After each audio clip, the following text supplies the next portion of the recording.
On peut l'imaginer, ce n'est pas seulement la pandémie, évidemment, c'est toute la présidence Trump qui a fait que l'image des États-Unis a été écornée, a été érodée. On le comprend, on le sait. Est-ce que le président Biden va pouvoir remonter la pente? Dans un certain sens, oui, et la barre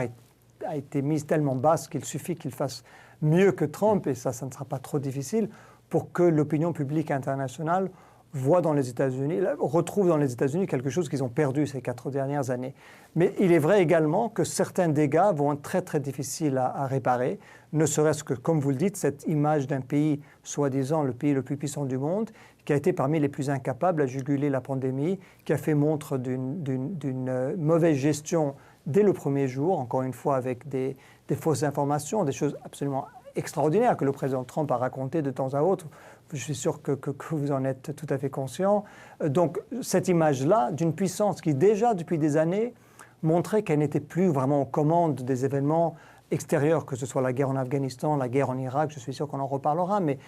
les États-Unis ont démontré qu'elle n'était plus cette hyperpuissance dont parlait Hubert Védrine, mais maintenant le monde entier voit également qu'il y a des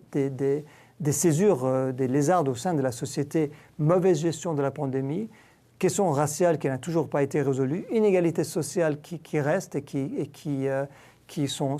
s'aggravent dans ce pays. Je pense que l'image des États-Unis et sa capacité donc à influencer l'ordre des choses dans le monde a certainement